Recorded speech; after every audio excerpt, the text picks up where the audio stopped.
52-year-old engineer, a known case of type 2 diabetes mellitus and coronary artery disease.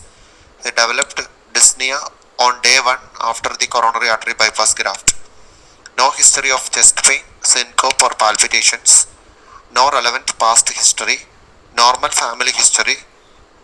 Treatment history: patient on oral hypoglycemic agents, metformin, canagliflozin, and ecosprin and atorvastatin. Okay. So can you tell me what is canagliflozin? Canagliflozin is an SGLT2 inhibitor. Can you name the other SGLT2 inhibitors? Sir, dapagliflozin. Yes. Dapagliflozin commonly used. Any other? Empagliflozin and dapagliflozin. Ergutosoflozin. Okay, sir. So there are 4 things available currently. And what's metformin? Metformin is oral by biguanides. Okay. And what about ecosprin? What is that? Antiplatelets. Entity-coated. Sir, antiplatelet. Entity-coated aspirin. Entity-coated aspirin. Okay, sir. Okay. And atorvastatin is a? Statin. Sir. Can you name some side effects for statins? Sir, myalgia. Is it toxic to the liver? Yes, sir. Liver toxicity is there. Liver toxicity is there. Okay. So what do you make out of this history?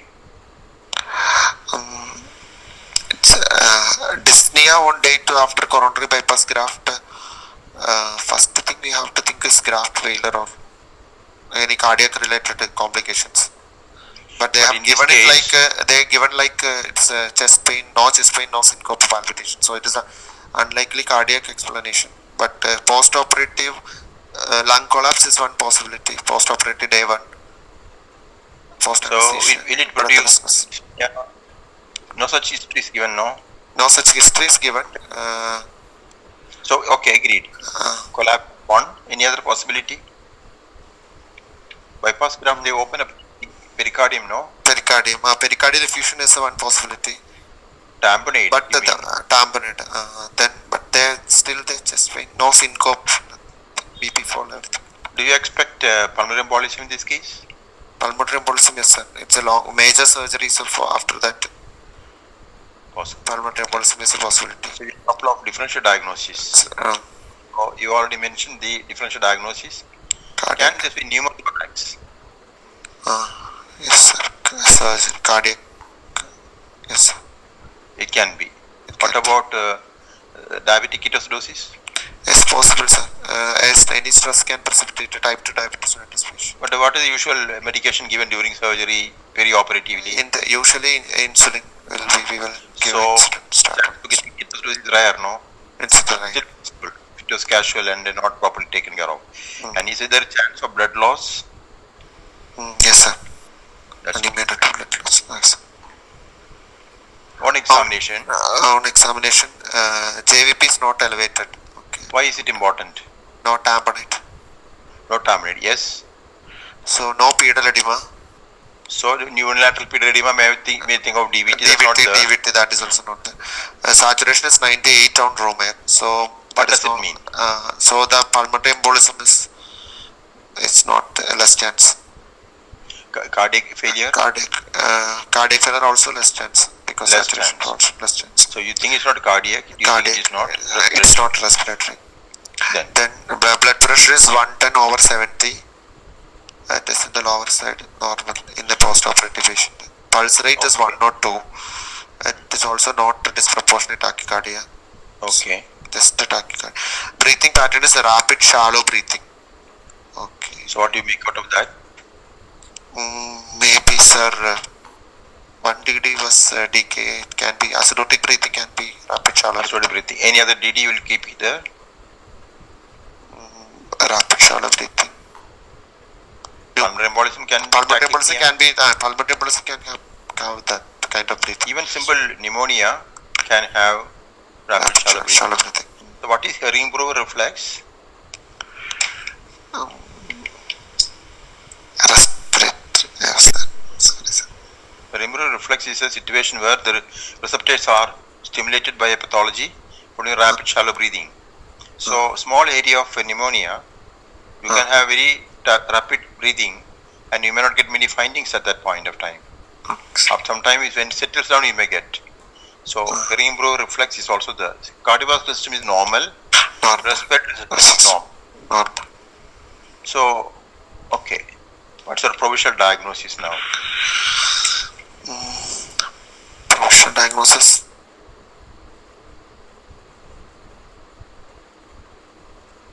Normal saturation, small embolism can produce normal saturation. With the normal saturation also, small embolism can be a possibility.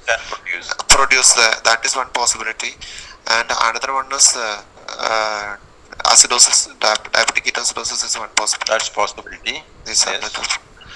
Then pneumothorax. Pneumothorax is a possibility. Possible. If it is not large, it can be suitably normal. Yes. So some pathology is going on. So with this provisional diagnosis in mind, what are the investigations you want? Immediately we want, sir, test X-ray we want to take immediately to rule out any. Chest X-ray is normal. No, okay. Then basic blood investigation. You want ECG? Is ECG definitely, sir. ECG is normal. ECG is normal. Then ABG, arterial blood gas. ABG will do. Yes. Anything else you want? ABG. But when you see a clinically normal person with rapid breathing, what are the possibilities that come to your mind? Would have worked in casualty? Would have seen many young girls coming pneumothorax, pulmonary embolism, echocardiogram, pulmonary embolism. Young girls coming with a rapid shallow breathing, casualty. Rapid shallow, panic attack. Conversion reaction. Panic attack. That's hysterical hyperventilation. Hysterical. Okay. Another scenario will be where you have got lymphangitis carcinomatosis. Okay, sir. Pulmonary embolism is a good possibility. Acidosis, you said, is a good possibility. So there are possibilities. So you want to investigate. You said diabetic ketoacidosis. So you want ABG. What else you want? ABG. Along with that, we want a serum electrolytes. Which electrolyte you want for diagnosing ketoacidosis? No, sir. Along with the ABG, we need bicarbonate. Bicarbonate we need to correlate.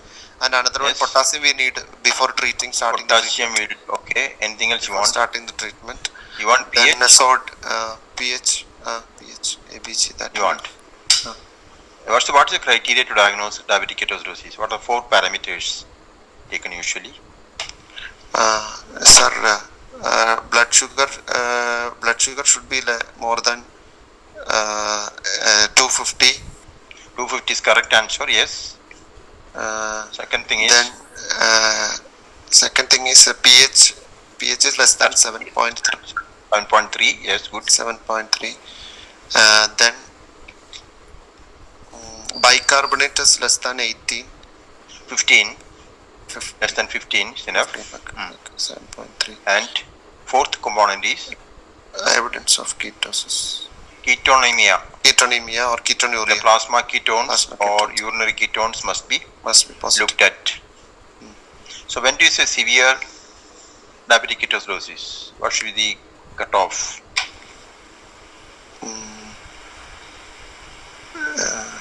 Sir, severe means pH less than 7.1.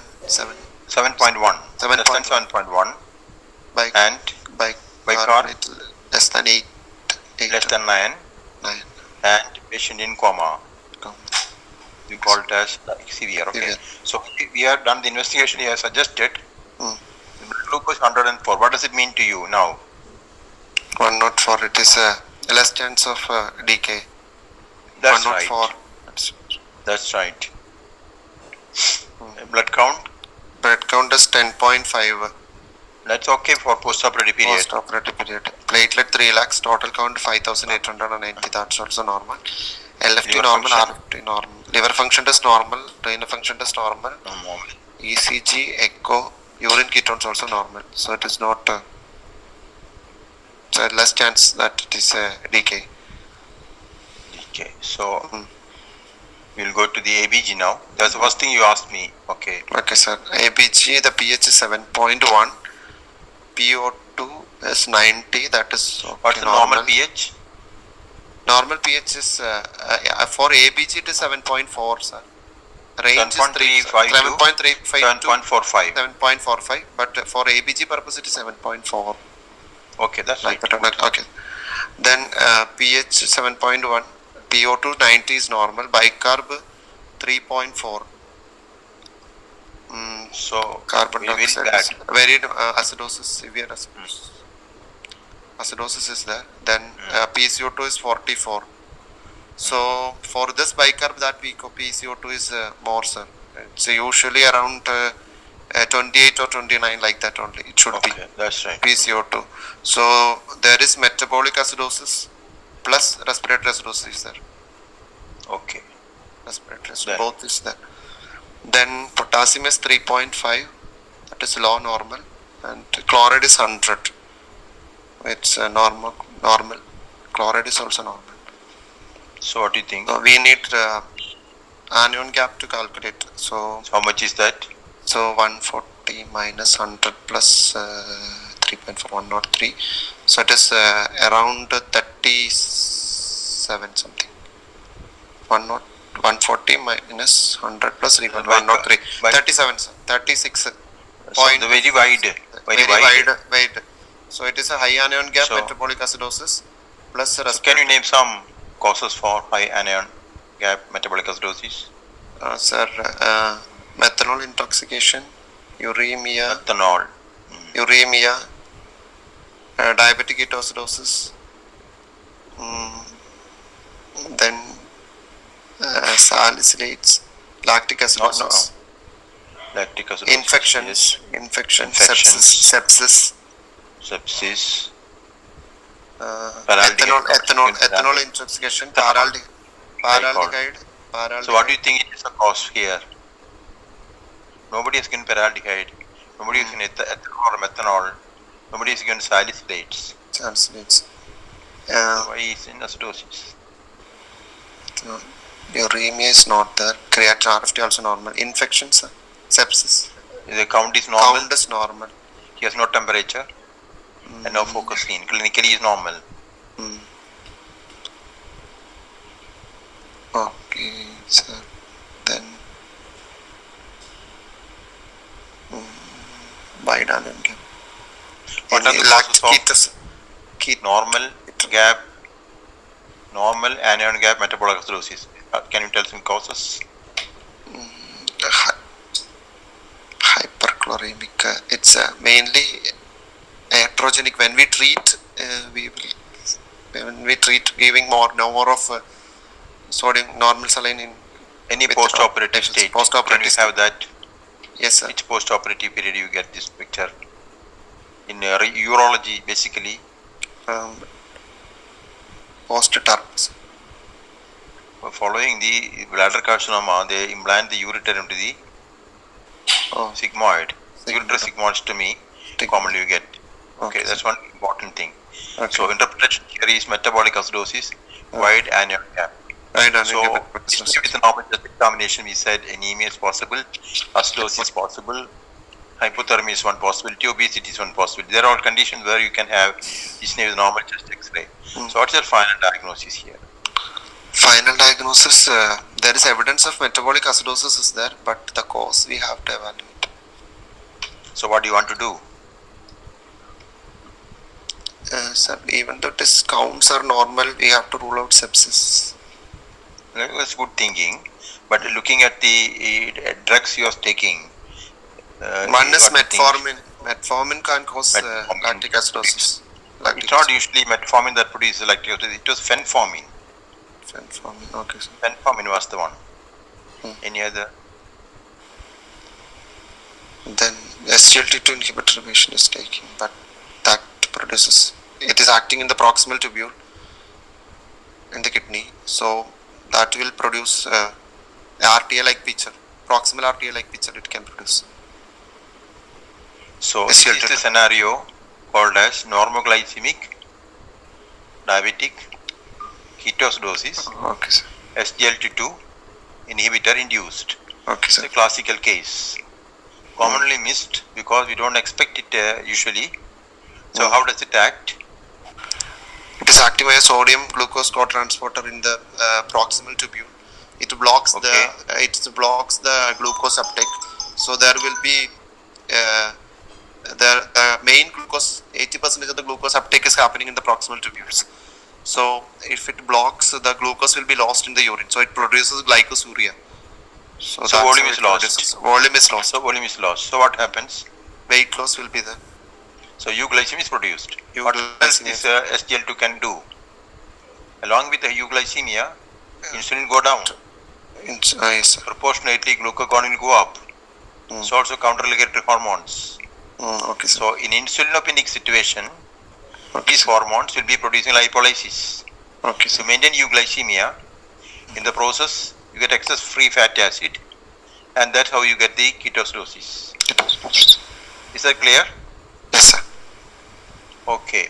So, what's the mechanism of action of this drug? You already mentioned. It's acting at the S1 segment of Proximal. proximal tubule. Converted. PC. Okay.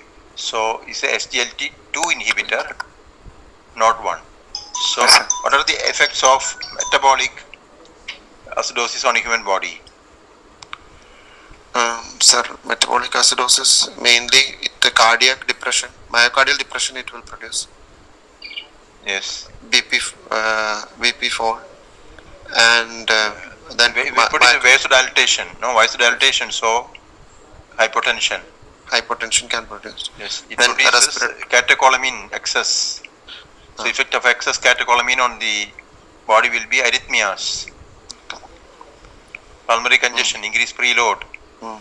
increased left atrial pressure. Okay. Myocardium is depressed, so inotropic action goes down. So they precipitate hypotension. Respiratory system, what does it do? Hyperventilation it produces. Hyperventilation, and it produces respiratory muscle fatigability after some time. Okay, sir. Okay. Okay, And it all produces pulmonary vascular resistance increase. So it's on to pulmonary hypertension. Again, it's a load on the heart. okay. What's the metabolic effect? Metabolic. It produces insulin resistance. Yes, okay, sir. So glucose goes up. Anything else? What does it do on the brain? Produces altered mental status. So they get altered sensorium. Uh, So this is how this acidosis acts, and so normal gap anion gap acidosis you mentioned, high ion gap you mentioned, mentioned. small breathing you mentioned. What are clinical findings of pulmonary embolism? Pulmonary embolism, sudden onset of breathlessness with Can chest be there. pain. It can be there. Then With the or same without? side, with or without chest pain. Yes. Other presentations. Pleural chest pain, that is one presentation. Then progressive chronic pulmonary embolism can present with a right heart failure like a presentation with pedal edema, breathlessness, progressive breathlessness, They can present as syncope. syncope. They can present as hemoptysis. As we already mentioned, it is one cause for tachypnea and dyspnea, where the clinical findings are absent. Okay. Also, they can present as sudden death. So, the pulmonary embolism takes varied patterns, and commonly they are missed and the diagnosis is missed. So, do you have any doubts now about this case? No, sir. It's clear, sir. Have you seen this type of cases? Not, sir. I have read, but No. actually forgot. High index of suspicion only clue to get this diagnosis. Diagnosis, yes, It's sir. a real scenario, not artificial case. It's a real scenario. Okay, sir. So, these drugs are currently available in India of late. Yes, It's sir. used liberally. So, we are likely to get more number of cases of this type. Here we are using, sir. So many patients here are using. So, any other side effect you expect in these patients? Sir, urinary tract infections are common in, especially in That ladies. is the commonest. That's Commonest the one. commonest. So, what's the advantage of this group of drugs? This group of drugs we can use in obese patients. Weight reduction is there, and less incidence of hypoglycemia is there. Yes, anything else? Um, And also, if you are having heart failure, heart failure, it is, lactase, we can. that's right. Diuretic, So that is the diuretic. other advantage. You don't have many doubts now, I'm sure. Yes, sir.